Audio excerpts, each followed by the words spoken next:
I'm dreaming of a politically correct Hanukkah with sensitivity training seminars for all.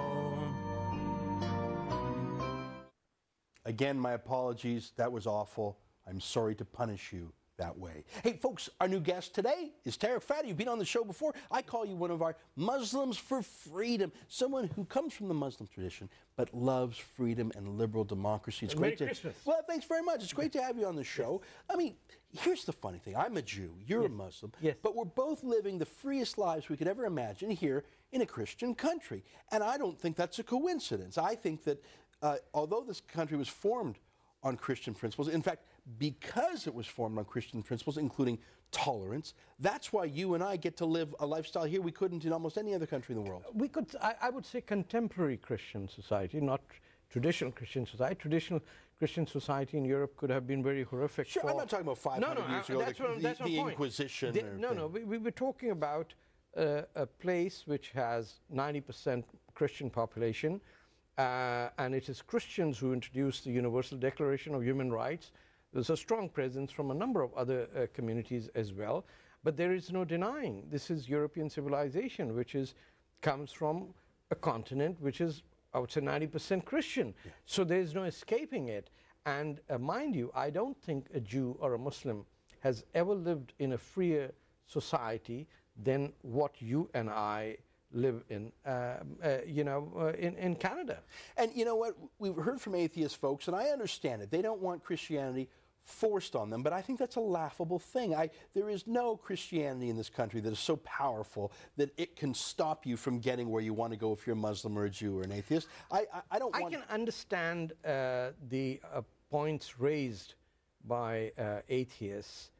In other countries, their heads would be chopped off. I mean, some Muslim countries, I'm married to an atheist, and she would never, ever wish to live in a place where she cannot openly pronounce that she really doesn't believe in God.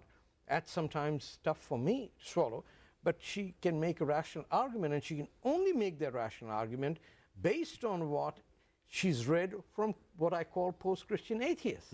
So even the atheism that our friends are talking about that come from sources that are European. It's not that this atheism came from the Ming Dynasty or the Guptas said, oh, we bring you Indian civilization, here's atheism.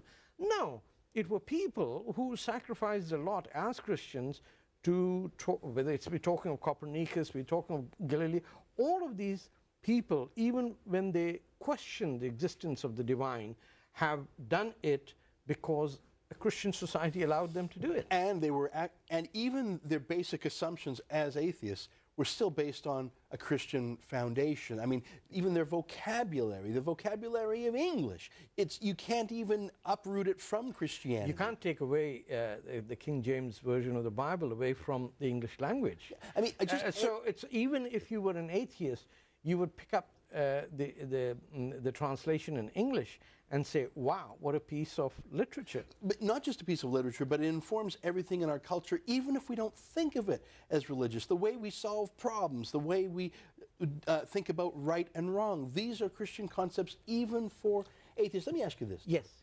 Let's talk about multiculturalism in Canada. I think that sometimes we blur the lines between tolerating different practices. He has this language, she dresses this way, different food, different ways of practicing their faith. I believe in tolerance, but there are certain things that are beyond the pale. These are values. That's right. And so, I mean, I think of the horrific trial we saw in Kingston, Ontario, about the quadruple honor killing. I mean, there are limits to what we can tolerate. And even multiculturalism must be circumscribed by basic Judeo-Christian principles. What do you think of that? Ezra, I think that those girls died because of multiculturalism. What do you mean by that? If it was 4 white young girls going to the school headmistress or principal and saying, I'm being beaten up by my parents, do you think that principal would have said, oh my God, what should I do? Right. Good point. 4 women were killed because this country has multiculturalism. Multiculturalism is one of the most racist phenomena that exists today. I should have the right to criticize the Aboriginal community. when they mess up their own community and do not care. I don't have to buy the nonsense that the Muslims and Aboriginals cannot be criticized. You know what? It's a great point you make, because we're too sensitive about criticizing people who do terrible things in the name of this race or that religion, but we're actually sacrificing, for example, Muslim women. Oh, because the 4 daughters. Because we won't take on radical Muslim imams, we're sacrificing Muslim women. Because we won't take on Aboriginal leaders who waste money, we're sacrificing poor Aboriginal people. Things are so bad that as a result of these murders, honor killings, 60 of the top elite Republican Guard leadership of the Muslim community gathered in a very so-called modern mosque just last week, and in which city? In Toronto. In Toronto. In Toronto, and came up, we are against domestic violence. That's not the issue, and not a single reporter, let alone the Toronto Star reporter who wrote about this, had the courage to say, well, how do you compare this to the teachings of Sharia that allow wife beating, that allow honor killing? Those Sharia laws exist. Can you, for heaven's sake, say these laws are not applicable? We are against Sharia law.